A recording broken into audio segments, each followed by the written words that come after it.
पंढरपुरात विठ्ठल मंदिरात हिंदीतून पूजा घातल्याचा दावा, राहुल सातपुते नावाच्या व्यक्तीचं ट्विट. तर पूजा करण्यासाठी इतर कोणत्याही भाषेचा वापर केला जात नाही, प्रशासनाचं स्पष्टीकरण. राज्यभरात ठाकरेंच्या शिवसेनेचं उद्या आंदोलन, घोटाळेबाज सरकारविरोधात आमचं आंदोलन. राऊतांची माहिती, दादरच्या मोर्चात उद्धव ठाकरे सहभागी होणार. महाराष्ट्र जनाक्रोश आंदोलन. इंडिया आघाडीचा उद्या केंद्रीय निवडणूक आयोगाच्या कार्यालयावर मोर्चा, राहुल गांधींच्या नेतृत्वात 300 खासदार मोर्चात सहभागी होणार. ईव्हीएम मशीन हॅक करण्याचं 4 वेळा चॅलेंज, विरोधक फक्त आरोप करतात, निवडणूक आयोगाला सामोरं जायला तयार नाहीत, मुख्यमंत्र्यांचा विरोधकांवर निशाणा.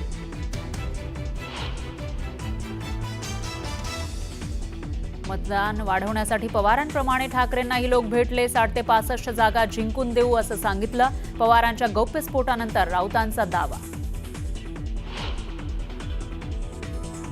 उपराष्ट्रपती पदाचा राजीनामा दिल्यानंतर जगदीप धनखड कुठे आहेत, त्यांच्या प्रकृतीची काय स्थिती आहे, संजय राऊतांचा सवाल. कबूतरखान्याच्या मुद्द्यावरून जैन मुनिया आक्रमक, 13 तारखेनंतर पुढील निर्णय घेणार, धर्माच्या आड आलं तर कोर्टाचा निर्णय सुद्धा मानणार नाही, वेळ प्रसंगी शस्त्र हाती घेण्याचा दिला इशारा. 15 ऑगस्टला चिकन मटन शॉप बंद ठेवण्याचा केडीएमसीचा निर्णय वादाच्या भोवऱ्यात, स्वातंत्र्यदिनी लोकांचं स्वातंत्र्य हिरावून घेताय का, जितेंद्र आव्हाडांचा सवाल.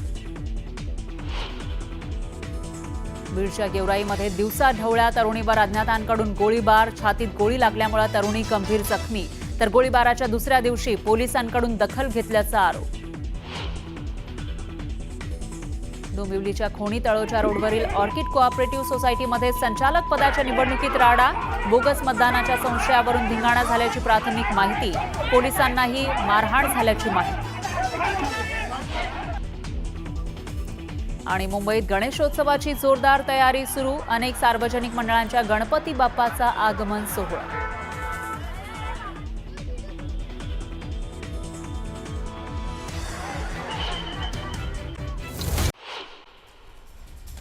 ट्रॅक्टर ट्रॉलीला ब्लॅक बॉक्ससह जीपीएस लावणं बंधनकारक करण्यात आल्याचा निर्णय केंद्र सरकारने घेतला. या निर्णयाला विधान परिषदेचे गटनेते आमदार सतीश पाटील यांनी विरोध केला. राज्यातल्या ट्रॅक्टर धारकांना एकत्र करून सतीश पाटील जोरदार विरोध करणार आहेत. प्रवाशांची वाढती गर्दी लक्षात घेऊन कोकण रेल्वेनं 17 आणि 18 ऑगस्ट रोजी 2 विशेष साप्ताहिक ट्रेन चालवण्याचा निर्णय घेतला आणि यामुळे प्रवाशांना दिलासा मिळाला.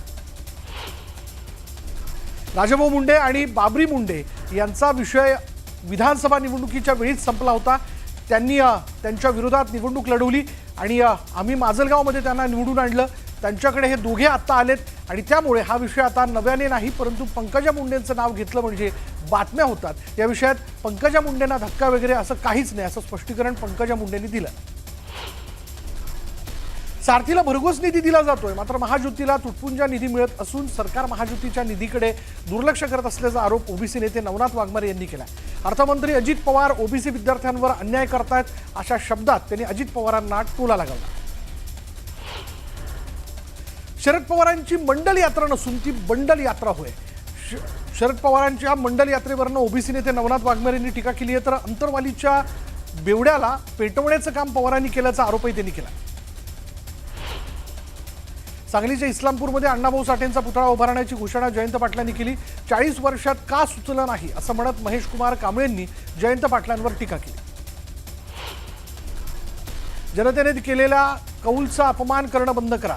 निवडणूक आयोगाने 4 वेळा ओपन चॅलेंज दिले. आरोप करताना मात्र निवडणूक आयोगाला सामोरं जायला तयार नाहीत, अशी टीका मुख्यमंत्री फडणवीसांनी केली. ईव्हीएम हॅक होऊ शकत नाही असं फडणवीस म्हणाले.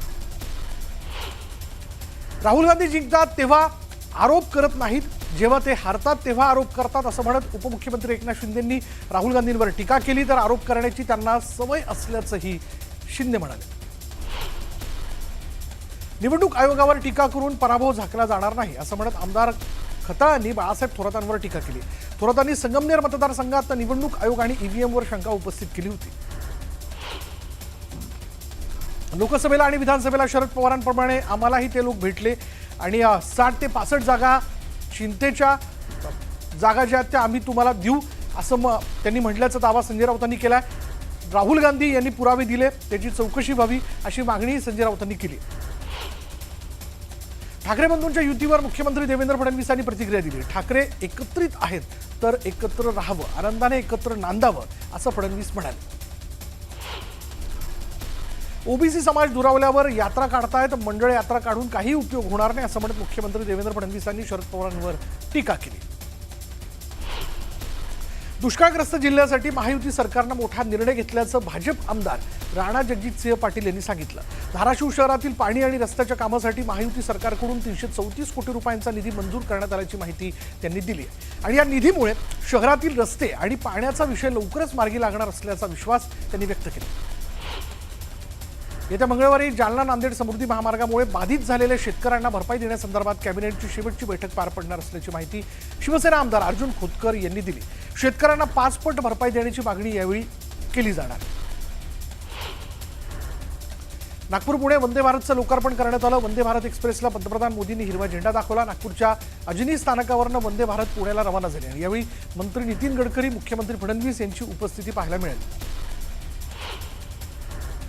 नागपूर पुणे वंदे भारत एक्सप्रेसचं भुसावळ रेल्वे स्थानकावर जल्लोषात स्वागत करण्यात आलं. केंद्रीय राज्यमंत्री रक्षा खडसे, जलसंपदा मंत्री गिरीश महाजन, सार्वजनिक बांधकाम मंत्री शिवेंद्रराजे भोसले आणि वस्त्रोद्योग मंत्री संजय सावकारे यांनी भुसावळ रेल्वे स्थानकावर वंदे भारतचं जोरदार स्वागत केलं.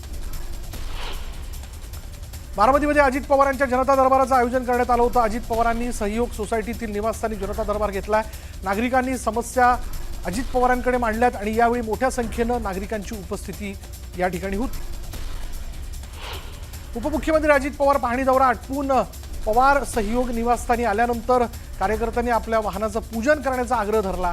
पवार यांनी फॉर्च्युनर कारचं पूजन केलं. पूजन केल्यानंतर नियमांचं पालन करून आपण वाहन चालवावं असा सल्ला पवारांनी कार्यकर्त्याला दिला. चाळीसगाव एसटी आगारात 5 नव्या अत्याधुनिक एसटी बस दाखल झालेल्या आहेत. आमदार मंगेश चव्हाणांच्या हस्ते या बसेसचं लोकार्पण करण्यात आलं. दरम्यान आमदार चव्हाणांनी बस चालवण्याचा आनंद घेतला. अकोल्यात भारतीय जनता पक्षाच्या वतीनं तिरंगा रॅलीचं आयोजन करण्यात आलं होतं. यावेळी भाजपचे खासदार अनुप धोत्रे, आमदार रणधीर सावरकरांनीही रॅलीत सहभाग घेतला. दरम्यान मोठ्या संख्येनं कार्यकर्तेही तिरंगा घेऊन रॅलीत सहभागी झाले होते.